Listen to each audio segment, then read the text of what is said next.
नमस्कार दोस्तों, MJA study YouTube channel पर मैं जमाल सर आप सभी दोस्तों को अपने तहे दिल से स्वागत करता हूं। दोस्तों, हम सभी ने पिछले वीडियो में पिछले क्लास में यहां पर देखिए बड़े अक्षर की ABCD को पढ़ा था, ठीक है। उसके बाद इसका पहचान किया, फिर छोटे ABCD पढ़ा, उसका पहचान किया, ठीक है। इसके अलावा कोई चीज़ हमने पिछले वीडियो में नहीं सीखा, ठीक है।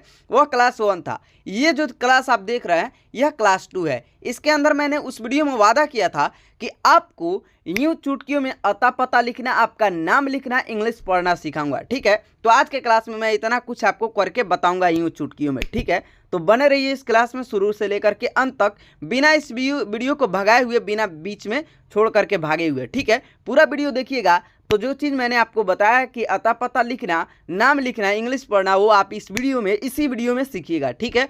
और लोगों की तरह ज़्यादा देरी न करते हुए अपने क्लास को यहीं पर स्टार्ट करते हैं, ठीक है। मैंने यहाँ पर आप सभी को ABCD के उच्चारण पहचान के अलावा कोई चीज़ नहीं पढ़ाया था, लेकिन आज मैं आप सभी को बता दूं कि छोटे अक्षर के ABCD कुछ एक जैसे दिखते हैं, ठीक है। तो आज वहाँ पर ये कन्फ्यूजन दूर करेंगे कि सबसे पहले छोटे अक्षर में कौन कौन सा चीज़ है जो कि सेम दिखता है, जो कि हम सभी जो है ना देख करके गड़बड़ा जाते हैं, भुला जाते हैं, B को D पढ़ते हैं और D को B पढ़ते हैं, ठीक है। तो ये सारी कन्फ्यूजन तुरंत यहाँ पर दूर करने के बाद में वो क्लास स्टार्ट करता हूँ, ठीक है, क्योंकि मैं भूल गया था, नहीं पढ़ा पाया।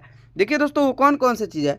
सबसे पहले B, फिर D, ठीक है ना। आप सभी को दिख रहा है ना कि ये सेम टू सेम दिख रहा है, ठीक है। उसके बाद में N और U, आप लोग देख सकते हैं कि ये दोनों जो है ना एक के तरह दिख रहा है, बस उल्टा लिखा हुआ उसका, ठीक है। यहाँ पर P और Q ये भी एक समान दिख रहा है, ठीक है।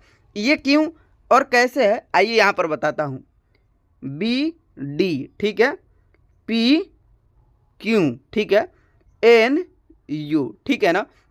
तो देखिए दोस्तों, जब भी B और D में आपको कन्फ्यूजन आए तो आप देखिएगा कि B का पेट जो है ना हमेशा दाहिने हाथ के तरफ निकला हुआ होता है और D का पेट हमेशा बाएं हाथ के तरफ निकला हुआ होता है। तो जब भी आपको यह पेट दाएं की तरफ दिखे तो आप उसको B पढ़िएगा, और जब भी ये पेट आपको दाहिने यानी बाएं हाथ की तरफ निकला हुआ दिखे तो उसको D पढ़िएगा, ठीक है। उसी तरीके से P को भी जो है ना, P को जब देखिएगा P का मुंह जो है ना दाहिने हाथ के तरफ है तो उसको P पढ़िएगा, और जब यहाँ पर देखिए इसका मुंह बाएं हाथ के तरफ हो तो देखिएगा इसका जो है ना अगर मुंह बाएं के तरफ हो तो समझिए कि वह क्यों है, ठीक है। क्या है? क्यों है। उसी तरीके से N का नीचे मुंह खुला हुआ होता है और U का ऊपर मुंह खुला हुआ होता है, ठीक है। ये कन्फ्यूजन दूर हो गई। चलिए आगे बढ़ते हैं, मेन मुद्दे की तरफ आते हैं, ठीक है। यहाँ पर देखिए दोस्तों लिखा हुआ है इंग्लिश अल्फ़ाबेट्स, यानी कि दोस्तों अंग्रेजी वर्णमाला के बारे में जानना, ठीक है। हमने ऊपर क्या पढ़ा था? अंग्रेजी वर्णमाला पढ़ा था, ठीक है। उसके बारे में और भी चीज़ें जाननी है जो कि यहाँ पर है, ठीक है। सबसे पहले हम ये जानेंगे कि अंग्रेजी जो है ना वर्णमाला में कितने शब्द होते हैं, ठीक है। तो आप सभी यहाँ पर देख सकते हैं कि यहाँ पर अंग्रेजी वर्णमाला में इंग्लिश अल्फ़ाबेट्स में कुल 26 लेटर्स होते हैं। कितना? 26 लेटर्स होते हैं, ठीक है। 26 यानी जो कि हमने ABCD पढ़ा है वह 26 लेटर्स का है, ठीक है। उसके बाद में वॉवेल की संख्या कुल 5 होती है। इसमें इस 26 लेटर्स में वॉवेल यानी हिंदी में जिसको हम स्वर वर्ण कहते हैं उनकी संख्या यहाँ पर 5 है। कौन कौन सी है यहाँ पर देख सकते हैं। A E I O U, इसको याद कर लीजिएगा क्योंकि बहुत सारे लोग हमारे यहाँ जो है पूछ लेते हैं कि बाबू ABCD में वॉवेल कितना होता है, बताओ कौन कौन सा होता है, ठीक है। तो वहाँ पर आप सभी झट से बोलिएगा A E I O U और वॉवेल 5 होता है, ठीक है। ये आप बोल दीजिएगा और आप इसको याद कीजिए रहिएगा, तो ठीक है ना। तो इसको याद कर लीजिए और यहाँ पर ये जो शब्द है इसको आप लोग याद कर लीजिए। उसके बाद में लिखा हुआ है कॉन्सोनेंट की संख्या कुल 21 होती है। कितना? 21।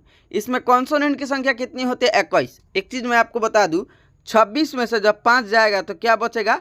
21 बचेगा, ठीक है। जब वॉवेल निकल जाते हैं तो 21 जो है ना बचता है कॉन्सोनेंट, जिसे हम हिंदी में व्यंजन वर्ण कहते हैं, ठीक है। तो आप लोग को जब पूछे कोई कि कॉन्सोनेंट कितना होता है तो आप लोग 5 हटा करके 21 बताइएगा, और कौन कौन से होते हैं उसमें इन 5 को हटा करके जितना भी बचेगा पढ़ दीजिएगा, जो कि यहाँ पर लिखा हुआ है। आप लोग वीडियो स्किप करके यानी कि रोक करके पढ़ सकते हैं, ठीक है। आगे बढ़ते हैं। देखिए दोस्तों, यहाँ पर हिंदी वर्णमाला का अंग्रेजी रूप जानना, ठीक है। हमने जो है ना ABCD पढ़ लिया, उसके बारे में भी जान लिया। अब दोस्तों हम जो है ना अगला कदम बढ़ाएंगे, यानी इंग्लिश में अता पता लिखना है, इंग्लिश में अपना नाम लिखना है, इंग्लिश पढ़ना है, वहाँ पर बढ़ते हैं। तो सबसे पहले यहाँ पर लिखा हुआ है हिंदी वर्णमाला का अंग्रेजी रूप जानना। ठीक है, तो हिंदी वर्णमाला का अंग्रेजी रूप अगर हम जान जाते हैं तो आता पता को लिखना सीख लेंगे, नाम को लिखना सीख लेंगे, और जो है ना दोस्तों इंग्लिश में मैसेज करना अपने दोस्तों के पास सीख लेंगे। तो ज़रूर इस वीडियो को देखिएगा। मैंने आपको बताया था कि ये वीडियो आप सभी के लिए बड़ा स्पेशल है, तो रुक करके ठहर करके इस वीडियो को देखिए, क्योंकि इस वीडियो में आप बहुत कुछ सीखने वाले हैं। यहाँ पर लिखा हुआ है क ख ग घ से बिल्कुल शुरुआत से इंग्लिश पढ़ना लिखना सीखे। ठीक है, मैं आपको यहाँ पर सिखाता हूँ। देखिए दोस्तों, यहाँ पर ये व्यंजन वर्ण है। ठीक है, क ख ग है, जो कि हम लोग बचपन में पढ़े हुए हैं ऑलरेडी। ठीक है ना, अब यहाँ पर उसका अंग्रेजी मीनिंग हम पढ़ने वाले हैं। ठीक है ना, तो आइए इसका अंग्रेजी मीनिंग पढ़ते हैं। मेरे दोस्तों आप भी मेरे साथ साथ पढ़िएगा, और इसको याद करना बेहद ज़रूरी है, तो ज़रा ध्यान से पढ़िएगा। कॉपी पेन होगा तो ले करके ज़रूर बैठिएगा, इसको लिख करके आपको याद करना ज़रूरी है। ठीक है, चलिए मैं इसका उच्चारण करता हूँ, मेरे साथ साथ आप भी उच्चारण करते चलिए। ठीक है ना, के से क, के एच से ख, जी से ग, जी एच से घ, एन जी से अंग, सी एच से च, सी डबल एच से छ, जे से ज, जे एच से झ, वाई एन से य, टी से ट, टी एच से ठ, डी से ड, डी एच से ढ, एन से ड़। ठीक है ना, आगे बढ़ते हैं। उसके बाद में टी से ट, टी एच से थ, डी से द, डी एच से ध, एन से न। देखिए दोस्तों, आप जो है ना ट ठ ड और त थ द, इन दोनों का अंग्रेजी सेम पढ़े। ठीक है, तो इन दोनों का अंग्रेजी में जो उच्चारण होता है वह बिल्कुल सेम होता है। ठीक है, और हिंदी में जो उच्चारण है वह आप सभी के सामने है। ठीक है ना, तो इसको जो है ना कन्फ्यूजन मत समझिएगा, इसका मीनिंग इसी तरीके से होता है। ठीक है, अब आगे बढ़ते हैं। अगला है प। ठीक है, तो देखिए दोस्तों, पी से प, पी एच से फ, बी से ब, बी एच से भ, एम से म, वाई से य, आर से र, एल से ल, वी या डब्ल्यू दोस्तों, क्या भी या डब्ल्यू इन दोनों से वह हो जाता है। एच से तालाबे स, एक मिनट कोष्ट लेते हैं, एच से तालाबे स। अब दोस्तों हमारा अगला है एच से तालाबे स और एच से मुदन स। ठीक है, एच से तालाबे स या फिर एच से मुदन स, ये दोनों से जो है ना तालाबे स मुदन स हो जाता है एच से। उसके बाद में एस से दंत स, एच से ह, और के एच से छ, टी आर से त्र, और जे एन से ग। दोस्तों यहाँ पर मैं आप सभी को एक जो है ना इम्पोर्टेंट चीज़ बता दूं कि आप सभी ये चीज़ें जो है जिसको मैं यहाँ पर लाइनिंग करना हो, ये चीज़ें आखिर बनी कैसी है। छ त्र ज्ञ, आप छ ज में भी छ पढ़े हैं तो उसका मीनिंग सी डबल एच है, लेकिन यहाँ पर के एस एच क्यों है और यह छ यहाँ पर क्यों आया है। देखिए दोस्तों, यह यरल का छ है, और इस छ को जो है दोस्तों, इस छ को बनाने के लिए दो अक्षर जुड़े हुए हैं। कौन कौन से, देखिए दोस्तों, सबसे पहले आधा क, फिर आधा तालाबे स।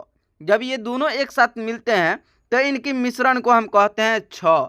इसीलिए आधा क का मीनिंग के और तालाबे स का मीनिंग, आधा तालाबे स का मीनिंग एस एच। के एस एच से क्या हो जाएगा हमारा छ। ठीक है, उसी प्रकार से आप जो है ना त्र को भी देख लीजिए, ये त्र भी ना आधा त और आधा र से मिल करके बना है। ठीक है, तो इसलिए आधा त का मीनिंग टी और र का मीनिंग आर। TR से त्र बन जाता है। ठीक है, उसी तरीके से हमारा जो ज्ञ है ये भी दो शब्दों से मिलकर के बना है। ये आधा ज और आधा य से मिलकर के बना है। ठीक है, तो आधा ज का मीनिंग जे और य का मीनिंग वाई हटा करके एन ले लेंगे, तो जे एन से क्या बन गया हमारा ज्ञ। ठीक है ना, तो ये भी आपको यहाँ पर जो है ना बिल्कुल आसान से सीखने को मिल गया, जो कि हर कोई नहीं बताता है, सिर्फ और सिर्फ मैंने ही बताया है, ताकि आपको जो है ना हर तरह से अंग्रेजी पढ़ने लिखने में कोई दिक्कत ना हो। ठीक है, ये चीज़ें जान जाएंगे, उसके बाद हमें स्वर वर्ण का अंग्रेजी मीनिंग, उसके मात्रा का अंग्रेजी मीनिंग जानना बेहद ज़रूरी है, क्योंकि दोस्तों ये चीज़ें जानने के बाद में ही आप किसी भी हिंदी चीज़ को अंग्रेजी में लिखना सीख पाएंगे, किसी भी हिंदी चीज़ को अंग्रेजी में टाइप करके मैसेज करना सीख पाएंगे। कैसे, आइए अब सीखते हैं यहाँ पर। तो अब निगाहें गड़ा लीजिए, सबसे पहले हम स्वर वर्ण का उच्चारण कर लेते हैं और इसके मदद से सीखते हैं। ठीक है, और एक और बात मैं यहाँ पर बता दूँ कि एक क्लास यहाँ पर नहीं बताऊँगा, वह है अंग्रेजी 12 कड़ी, जो कि क्लास 3 होने वाला है, और वो चीज़ें सीख लीजिएगा तो आप और भी ज़्यादा एक्सपीरियंस हो जाइएगा अंग्रेजी पढ़ने लिखने में। ठीक है, तो वो क्लास से मैं बना दूं, इसके लिए आप कमेंट में ज़रूर टाइप कीजिएगा कि सर हमें अगला क्लास चाहिए, हमारा जो है ना अंग्रेजी 12 खड़ी चाहिए, क्योंकि उसके मदद से आप और भी बेहतरीन तरीके से अंग्रेजी पढ़ना लिखना सीख पाएंगे। ये सारी चीज़ें एक वीडियो में नहीं हो पाएगी, इसीलिए मैं पार्ट टू करके पढ़ा रहा हूँ। ठीक है, आइए यहाँ पर फोकस करते हैं। सबसे पहले फॉन्ट बदल लेंगे यहाँ पर, उसके बाद में देखिए दोस्तों यहाँ पर आइए। हाँ ठीक है, चलिए दोस्तों ये हो गया हमारा स्वर वर्ण। मैं पढ़ता हूँ, आप भी मेरे साथ साथ पढ़ते चलिए। बचपन में आप लोग भी पढ़े हुए हैं, लेकिन यहाँ पर अभ्यास कर लेना जरूरी है। अ आकार आ, छोटी ई बड़ी ई, छोटी ऊ बड़ी ऊ, ए आए, औकार ओ, औकार औ, अपस्वन अन, अविसर्ग अ। इसको हम लोग बचपन में स्वर वर्ण कहते थे, यानी कि अ आ ई कहते थे। ठीक है, इसको हमने पढ़ लिया। अब इसका जो है ना दोस्तों मात्रा होता है, जो कि यहाँ पर नीचे लिखा हुआ है। देखिए दोस्तों अ का कोई मात्रा नहीं होता है, इसीलिए हमने वहाँ पर कटिस का चिन्ह लगा दिया, यानी कि इनकरेक्ट का। ठीक है, तो जब भी हम अ का उच्चारण करते हैं तो अ के सिवा कोई भी चीज़ उसके साथ नहीं मिलता है। ठीक है, इसीलिए अ को सिंपल हमने छोड़ दिया। जब हम अ आकर आ उच्चारण करते हैं, क्या दोस्तों, जब भी हम अ आकर आ उच्चारण करते हैं तो आप लोग देखिएगा अ का ही उच्चारण आ हो रहा है। ठीक है, यानी अ के साथ कोई चीज़ जुड़ गया, उस चीज़ को हम कहते हैं आकार। छोटी ई की मात्रा को हर्षई और बड़ी ई की मात्रा को दीर्घई कहते हैं। ठीक है, छोटी ऊ की मात्रा को हर्षऊ और बड़ी ऊ की मात्रा को हम लोग दीर्घऊ बोलते हैं। ए की मात्रा को एकले और दुल्ली की मात्रा को दुल्ले। ठीक है, औकार ओ के मात्रा को ओकार बोलते हैं, औकार अ के मात्रा को औकार। ठीक है ना, अपस्वनान के मात्रा के अनुस्वार और अविसर्ग अ के मात्रा के विसर्ग बोलते हैं। ठीक है, तो ये हो गई हमारी मात्रा, जिसको कुछ इस प्रकार से हम उच्चारण करके पढ़ते थे। आकार हर्षई दीर्घई, हर्षऊ दीर्घऊ, एकले दुल्ले, ओकार औकार अनुस्वार और विसर्ग। ठीक है ना, अब यहाँ पर हमें अंग्रेजी में सारा चीज़ लिखना है, तो अब इन्हीं का हमें अंग्रेजी जान लेंगे ना, तो बिल्कुल आसान भाषा में अंग्रेजी किसी भी हिंदी शब्द को अंग्रेजी में लिख लेंगे। देखिए दोस्तों यहाँ पर ए से अ होता है। ठीक है, और ए से आकार, आई से हर्षई, डबल ई से दीर्घई, यू से हर्षऊ, डबल ओ से दीर्घऊ, ई से एकले, ए आई से दुल्ले, ओ से ओकार, ए यू से औकार, ए एन से अनुस्वार, ए एस से विसर्ग। इसको भी लिख लीजिएगा और बार बार रट करके याद कीजिएगा, या फिर मेरा ही वीडियो बार बार देख करके याद कर लीजिएगा। ठीक है, तो ये हो गई हमारी स्वर वर्ण और उसकी मात्रा का अंग्रेजी मीनिंग। इसके मदद से कैसे सीखेंगे आइए यहाँ पर देखते हैं। देखिए दोस्तों, जैसे कि हमें लिखना हो गया, एक नाम ले लेते हैं कौशल। ठीक है ना, क औकार कौ स अल। ठीक है, कौशल एक नाम ये हो गया, और एक नाम हो गया रामायण, रामायण। ठीक है, इन दोनों का अंग्रेजी लिखना है। ठीक है, अंग्रेजी में इन दोनों को लिखना है, तो कैसे लिखेंगे आइए यहाँ पर देख लेते हैं। देखिए दोस्तों, फर्स्ट ऑफ ऑल पहला हमारा कौशल है। ठीक है, तो हम सब ने ऊपर क का मीनिंग क्या पढ़ा है, के पढ़ा है ना, के। ठीक है, यहाँ पर देखिए औकार, ये क्या लगा है, क पर औकार लगा है, क औकार कौ। ठीक है, औकार का मीनिंग क्या है, ए यू है, तो के साथ क्या लगाएंगे, ए यू लगाएंगे, क्योंकि क के साथ में औकार लगा है। ठीक है ना, और दोस्तों हमने तालाब बेसा का मीनिंग क्या पढ़ा है, एस एच पढ़ा है, के ए यू एस एच से तालाब बेसा, कौ स एस एच ए एल, कौशल। ठीक है ना, उसी तरीके से यहाँ पर लिखा हुआ है रामायण, तो आर से र, आकार का मीनिंग क्या है, देखिए र में आकार लगा है आर ए, ठीक है। म का मीनिंग क्या पढ़े हैं, एम, ठीक है। म में आकार है, आकार का meaning A, R A M A. य का मीनिंग क्या है, वाई है, ठीक है, और वाई ए, और एन से र, कौशल KUSHAL, रामायण RAMAYN, रामायण, ठीक है। इस प्रकार से लिखेंगे, ठीक है ना। एक और चीज़ मैं आपको यहाँ पर बता दूँ, जैसे कि मेरा नाम रमन है, मान लेते हैं, जैसे किसी का भी नाम रमन है, अब इसको वह अंग्रेजी में लिखना चाहे तो कैसे लिखेगा, वह ऐसे लिखेगा क्या, RMN। आप बताइए ये सही लिखा हुआ है या फिर गलत लिखा हुआ है। दोस्तों यह 100% गलत है। इसको सही लिखने के लिए क्या करेंगे, रमन, रमन। जब भी दोस्तों हम व्यंजन वर्ण पढ़ते हैं, ठीक है, हिंदी व्यंजन वर्ण यानी क से लेकर के ज्ञ तक, तो उनके साथ जो है ना यह अ जो है ना अ, यह लगा हुआ रहता है, ऑलरेडी उनके साथ में रहता है। जैसे कि यहाँ पर क के साथ भी देख लेते हैं, यह पूरा क है। इस पूरे क को बनाने के लिए सबसे पहले आधा क आता है, फिर अ आता है, और तब जाकर के हमारा बन करके पूरा क आता है, ठीक है। तो आधा क का मीनिंग के, ठीक है, और अ का मीनिंग एक, के ए से क, के एच ए से ख, जी ए से ग, जी एच ए से घ। यानी अगर देखे क ख ग का अंग्रेजी मीनिंग, तो क से लेकर के ज्ञ तक जितने भी मीनिंग थे सभी के साथ में ए लगेगा, ठीक है, लेकिन मैंने लगाया नहीं है। वो इसलिए क्योंकि दोस्तों पढ़ा उस तरीके से जाता है, लेकिन जब भी नाम वगैरह लिखना हुआ होता है तो इस तरीके से एग्जाम्पल दे करके बता दिया जाता है कि उन सभी के साथ में अ लगा है जिसकी मीनिंग ए होती है, और जब भी हमें नाम वगैरह लिखना होता है वहाँ पर हमें ये आवश्यक जो है ना होता है, इसको जो है ना लिखना होता है, ठीक है। तो इसको हम यहाँ पर इरेज कर लेते हैं, और इसका यूज कैसे होता है आइए मैं आप सभी को बता देता हूँ। देखिए दोस्तों र के साथ भी अ अब आ गया, ठीक है, तो अ का मीनिंग ए, आर ए, ठीक है। म के साथ भी अ आ गया, तो म के साथ अ, तो एम के साथ ए, एम ए, और एन से न। अब कहिएगा दोस्तों न के साथ भी तो अ आना चाहिए, तो हाँ आएगा ऑलरेडी, लेकिन एन के साथ आप ए क्यों नहीं लगा रहे हैं। देखिए दोस्तों जब भी कोई चीज़ अंत में आएगी, किसी भी नाम के अंत में को आए, ख आए, च आए, ट आए, वो सारा चीज़ आधा होगा नाम के अंत में।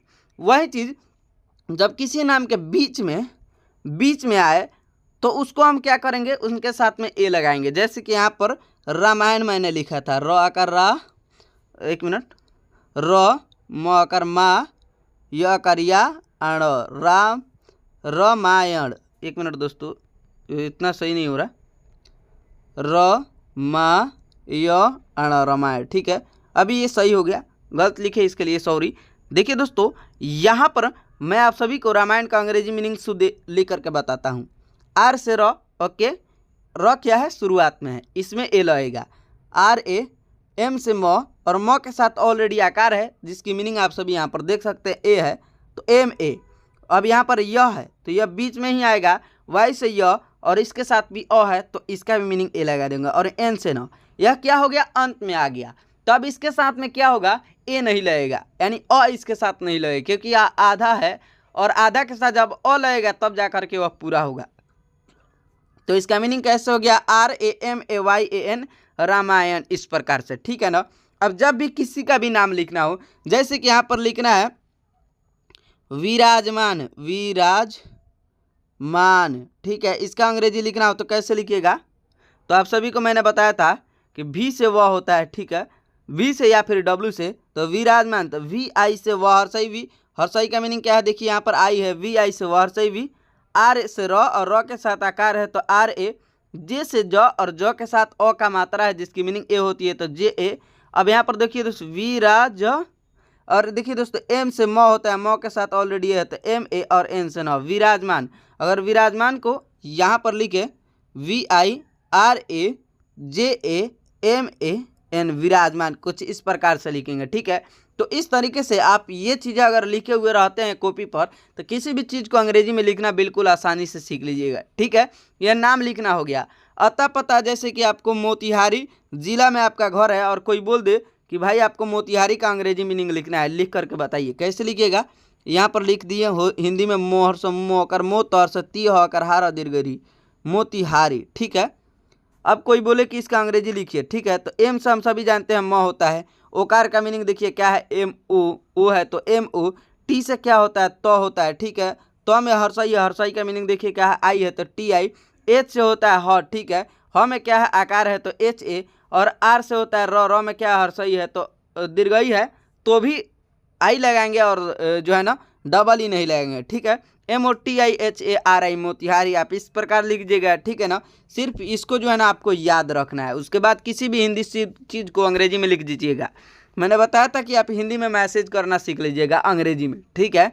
जैसे कि यहाँ पर लिखा हुआ है हेलो दोस्त, हेलो दोस्त। हम अपने दोस्तों से बात करेंगे तो क्या लिखते हैं, छोटे छोटे लिखते हैं। एक मिनट रुक जाइए, बिल्कुल छोटे छोटे, हेलो दोस्त, ठीक है ना।